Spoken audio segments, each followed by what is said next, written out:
The opening of the Aga Khan Centre is a tangible symbol of His Highness's commitment to the advancement of knowledge through education, and a long-standing interest in architecture and the quality of the built environment. The opening comes during the period in which we are marking the Diamond Jubilee of His Highness's accession as Imam of the Shia Ismaili Muslims. The Ismaili Imams have had a long tradition of championing scholarship dating back to the founding of Al-Azhar University in Cairo over 1,000 years ago.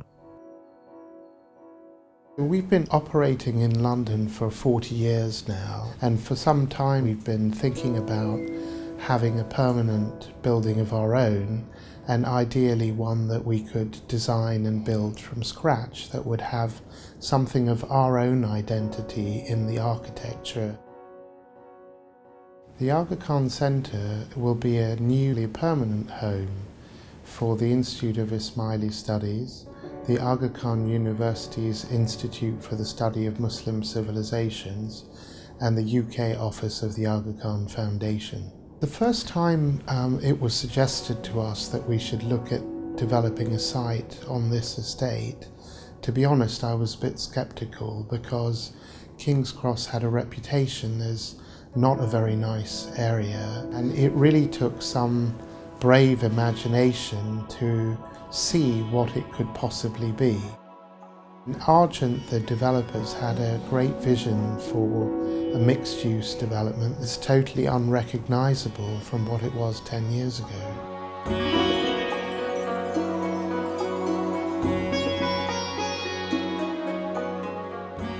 The Aga Khan Centre is in the King's Cross development, which is part of the Knowledge Quarter, a 1-mile radius of institutions devoted to the study and exhibition of ideas and information in North London. King's Cross is a very important site for us. In the 19th century, it was a hub of economic activity. It was a place where goods came from across the United Kingdom to go out to the rest of the world. What's important now in the 21st century, we're living in a knowledge economy, and it's a place where institutions are coming together, where ideas are mingling, and we want to be a part of that conversation. Design architect of this building is Markey and Associates. Professor Markey has amazing ability to work with light and form, and his buildings look very simple, and it's only when you work on them that you realize how complex it is to make something look simple. The Aga Khan Centre is our third project for His Highness and the AKDN. The two others are the delegation building in Ottawa and the Aga Khan Museum in Toronto. In our office, we are calling this the trilogy. And if there's commonality between the three projects, we would say is a certain modernity which responds to the external environment, to the Western world on the outside, but on the inside, there's a very unique ambiance that is created, which is a nod to Islamic culture and design.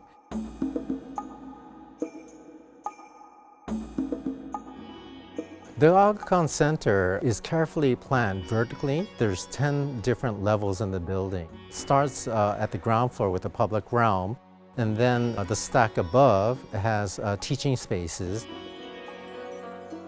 And the library is in the center of the vertical stack.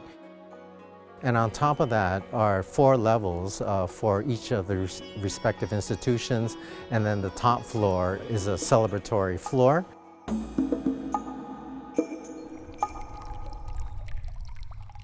The unique feature of the Aga Khan Centre are the series of 6 gardens, one on every face of the building, which travel from the second level all the way up through the roof. Some very intimate in scale and some that are larger.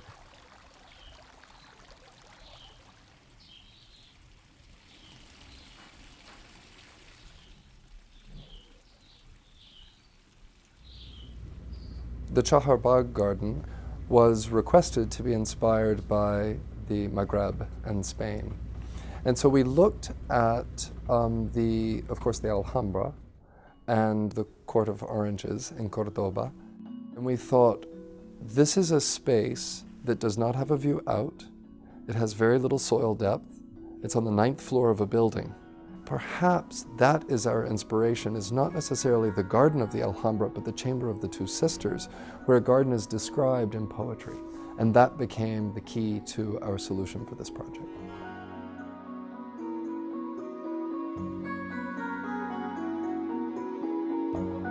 There's another very key important feature of this building, which is a little bit more intangible, which is light.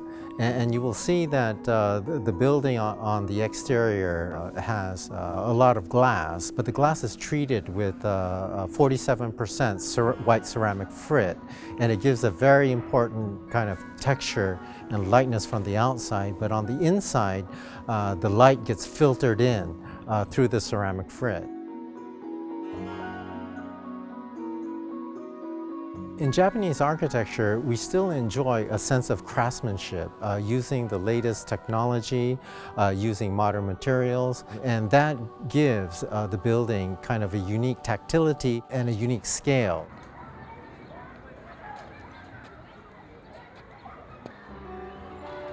Geometric patterning is a very important and key feature of Islamic architecture, and oftentimes in traditional Islamic architecture this was done in carved stone, carved wood, and the pattern appears in different shapes and forms. In all of our three projects for His Highness the Aga Khan and the AKDN, we actually designed a pattern specific for that building. And the pattern itself is generated from an octagon, an eight-sided geometry. And by connecting the points, it creates a star. And that motif repeats itself in different shapes and forms on the glass, on the balustrade, in the carpet, in the ceiling.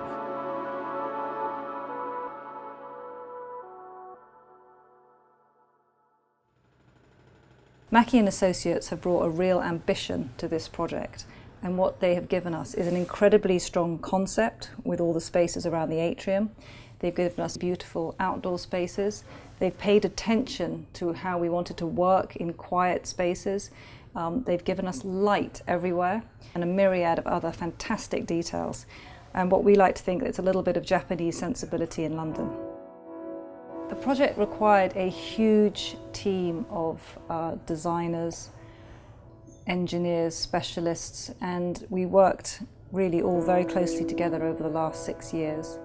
It's also been, I think, for the contractor BAM, who we have to be grateful for their incredible efforts in achieving what is an ambitious project of the highest level of quality.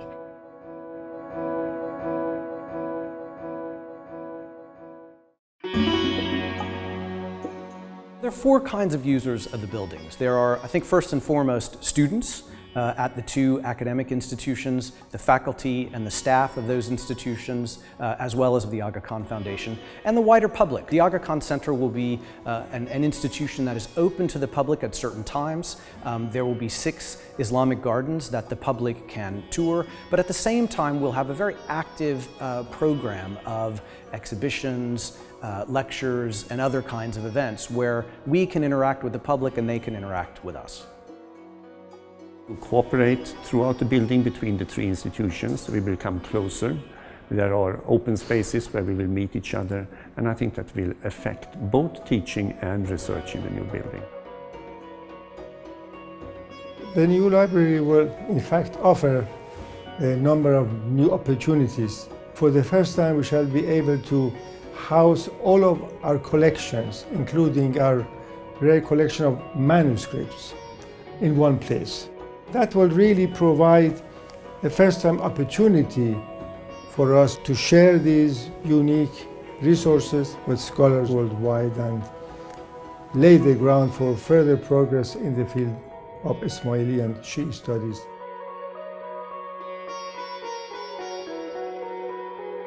The ultimate joy of the architect comes when the building is occupied by its users, and we hope that this will generate a new sense of collaboration and a kind of synergy between the different institutions.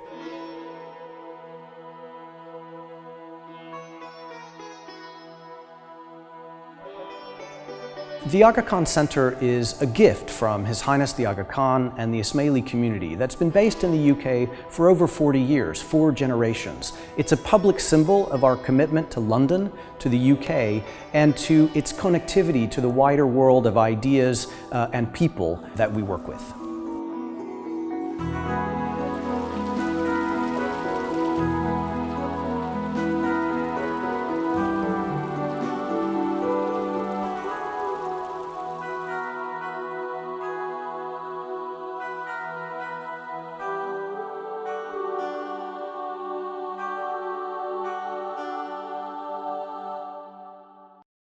Your Royal Highness, Your Highness, members of His Highness's family, distinguished guests, excellencies, ladies and gentlemen, thank you for joining us this afternoon on this historic occasion.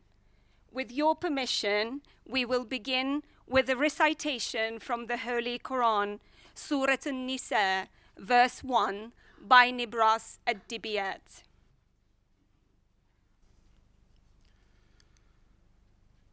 بسم الله الرحمن الرحيم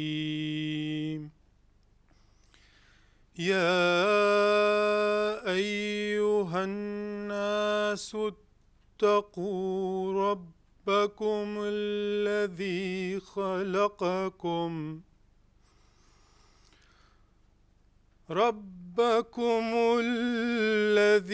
خلقكم من نفس واحدة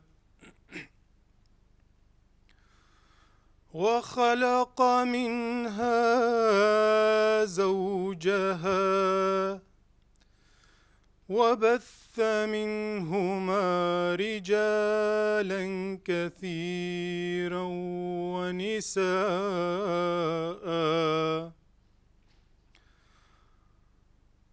واتقوا الله الذي تساءلون به والأرحام إن الله كان عليكم رقيبا.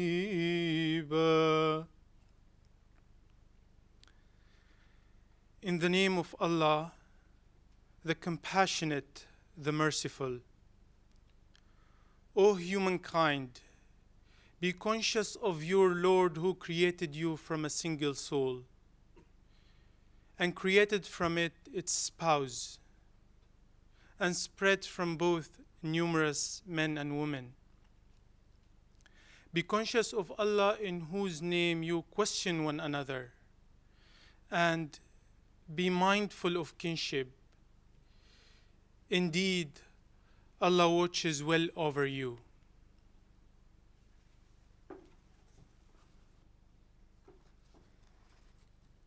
Your Highness, may I now request you to address our guests.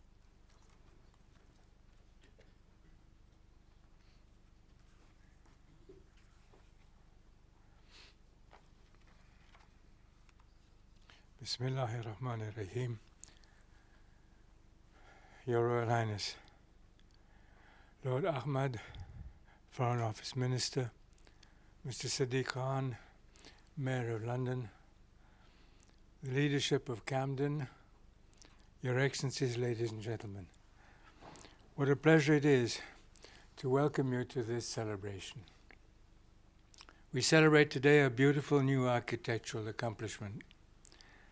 As we do so, we also honor those who've made this center possible and the values that have inspired their work.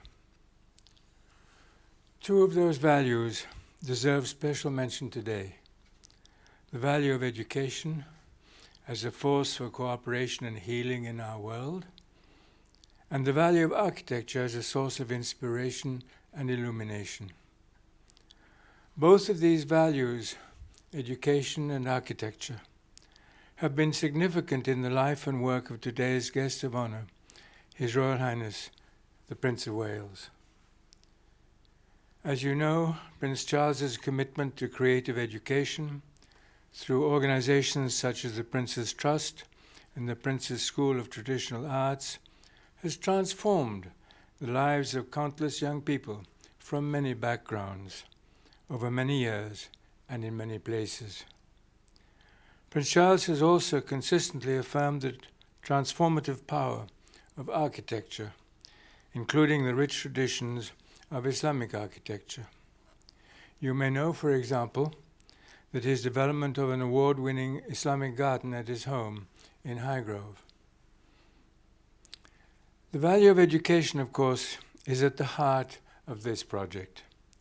We are proud to open here a new home for two important educational institutions associated with the Aga Khan Development Network and the Ismaili Imamat. One is the Institute for the Study of Muslim Civilizations of the Aga Khan University. The other is the Institute of Ismaili Studies. The UK offices of the Aga Khan Foundation will also be located here.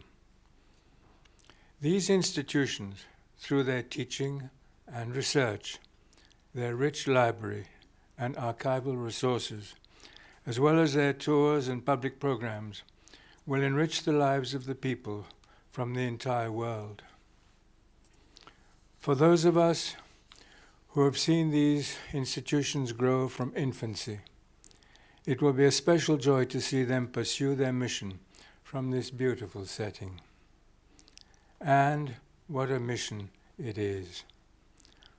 One of the central challenges that faces our world today is the challenge of harmonizing many highly diversified voices within an increasingly globalized world. I use the word harmonizing carefully, for our ideal here is not a chorus that sings in unison, but one that blends many distinctive voices into an intelligent, resonant whole. But to do that requires a deep understanding of what makes each voice distinctive. And that is the essential function of the educational endeavors that will make this place their home. The challenge is particularly important in the area of religion. And it has been especially challenging for Islamic Western relations. For centuries, the Muslim and Western cultures were largely separated geographically, although there have been memorable periods of integration as well on the Iberian Peninsula and in South Asia, among other places. But those were hopeful exceptions to what some observers came over time to describe as an inevitable pattern of clashing civilizations. When I came to my role as Imam of the Shia Ismaili Muslim community just 60 years ago, I found it, sorry, the years do go by, just 60 years. I found it impossible to accept the notion of inevitably clashing civilizations. My own early life experiences were in both worlds, and so were those of millions of Muslim peoples. So rather than talk about clashing civilizations, I began to talk again and again, as some of you may recall, about a clash of ignorances. And the assumption behind that phrase was that ignorance could yield to understanding through the power of education. That continuing conviction is what brings me here today. I believe that is what brings all of us here. My strong expectation is that from this new home, our education-oriented institutions will contribute powerfully to building new bridges of understanding across the gulfs of ignorance. As that happens, one important source of inspiration will be the place from which these institutions will be working. And that brings us to the second value I mentioned earlier, the inspiring power of architecture.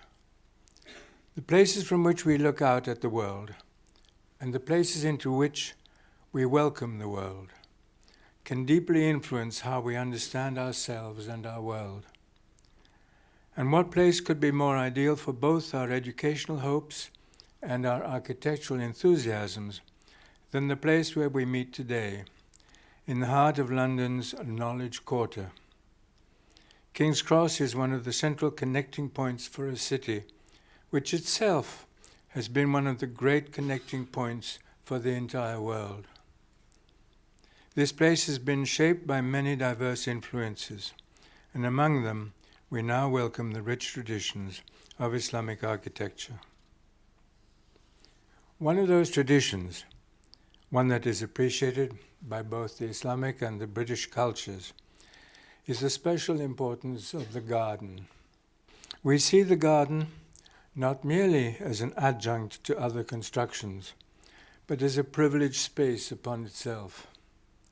And that is why I've emphasized, since our role began here in 2010, my own hope that the value of garden spaces should be embraced here. As we perambulate together through these spaces today, I trust that you will share my delight in seeing how that hope has been fulfilled. What we will see as we walk along are not only beautiful buildings, but also a unique series of gardens, courtyards, and terraces, 8 of them in all, across our 2 buildings. Each one of them, moreover, has a distinctive identity. Each one is inspired by a different region of the Islamic Ummah. Taken together, this winding ribbon of special spaces is an eloquent tribute to the rich diversity of the Muslim world. What they will make possible for those who walk these pathways, the people who will live and work here, and public visitors as well, is a wonderful journey of refreshment and discovery. Now, as I mentioned earlier, an extraordinary Islamic garden already exists in this part of the world, the one that Prince Charles created at his own home. But since it is something of a journey to get out to Gloucestershire, we thought we might have a little intelligent saving of people's time by locating something here in London. For now, people who visit the center will visit 8 Islamic gardens right here in the heart of London. As we open this remarkable site, it is a privilege to salute those who have brought us to this moment. I would recognize in particular our fine relationship with the government of this borough, this city, and this country, as well as our rewarding partnership with the people of Argent. We are grateful as well for the talents of Maki and Associates, Allies and Morrison, Madison Cox and Nelson Bird Waltz, as well as Rashid Areen and the late Karl Schleininger. I would also like to thank our splendid team of staff and volunteers, including my brother Prince Amin, who have stewarded this project to completion. And we especially salute the magnificent generosity of supportive donors from around the world. Finally, as we open this building, I proudly welcome a guest whose commitment to the promise of intercultural education and to the power of architecture resonates ideally with the spirit of this place and this moment. Ladies and gentlemen, His Royal Highness, the Prince of Wales. Thank you.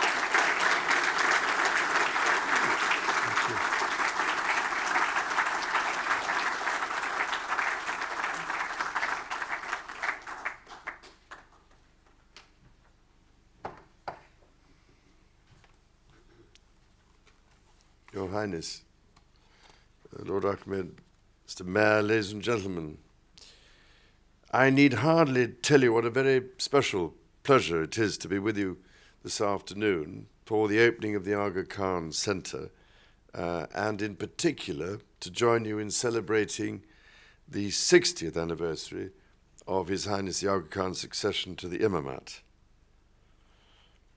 Believe it or not, next year, it'll be 60 years since I became Prince of Wales, but that's purely incidental.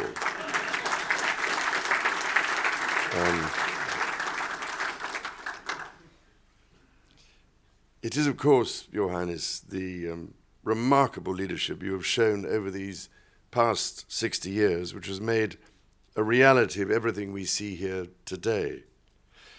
Above all, it is Your Highness's vision which has enabled the Aga Khan Development Network to grow into an organization of international importance, addressing the development needs across the globe and bridging the boundaries of race and religion with your message of hope, compassion, and pluralism. It is, if I may say so, a matter of particular pride that this centre and the international academic institutions to which it is home should be here in London, a great world city, an exemplar of pluralism, and a centre of excellence for specialist academic study. Now, I know that Your Highness's objective in the founding of the Institute of Ismaili Studies and the Aga Khan University Institute for the Study of Muslim Civilizations was to foster better understanding of Islam and of Muslim cultures. I have no doubt that this new space will make a very real difference to such a vital mission and will help ensure that future generations gain a better appreciation of the profound intellectual and cultural contributions that Islamic civilizations have made to our world. I share Your Highness's determination that we must tackle the truly dreadful scourge of persecution and intolerance by knowing and understanding each other better and by building bridges between our cultures and societies. It is heartbreaking beyond words to see how ignorance, narrow-mindedness, and irresponsible leadership cause such pain and suffering in our world, something which the Ismaili community knows only too well. Your Highness, the extraordinary work that you have done throughout your lifetime in the service of humanity and in the name of Islam is as remarkable as it is invaluable. For that you are owed the greatest debt of gratitude, and I did just want to take this opportunity to thank you on behalf of us all, if I may. And if I may, I would also just like to say a brief few words about the Ismaili community in this country and the contribution you have made to British society over so many years. I've always had the greatest admiration for the Ismaili community's emphasis on intellectual and cultural exploration as a means of integration, and your determination to discharge your obligations as citizens of this country while maintaining your own special and distinctive traditions. It's clear to me that in holding dear the values of humility, honor, magnanimity, and hospitality, the Ismaili community takes its inspiration from you, Your Highness, and from your extraordinary greatness of soul. In similarly inspiring this centre, you have set it on a path to serve the world with great distinction, just as Your Highness has yourself done throughout your remarkable life. My wife and I have been fortunate enough to see just what an inspiration you are to your community when we accompanied you to Altit 12 years ago. And never, ever will we forget that occasion, nor, for that matter, the magnificently shampooed bull yak with which I was presented, and which, very sadly indeed, I was unable to transport back to Highgrove to graze in my Islamic garden.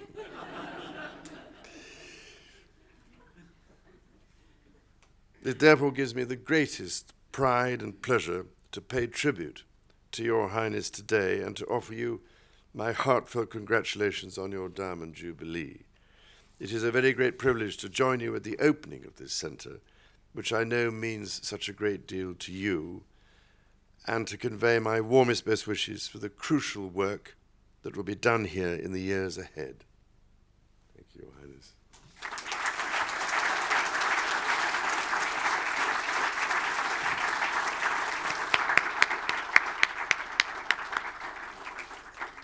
Thank you, Your Royal Highness. Your Royal Highness, Your Highness, may I invite you back to unveil the commemorative plaque marking the opening of the Aga Khan Center.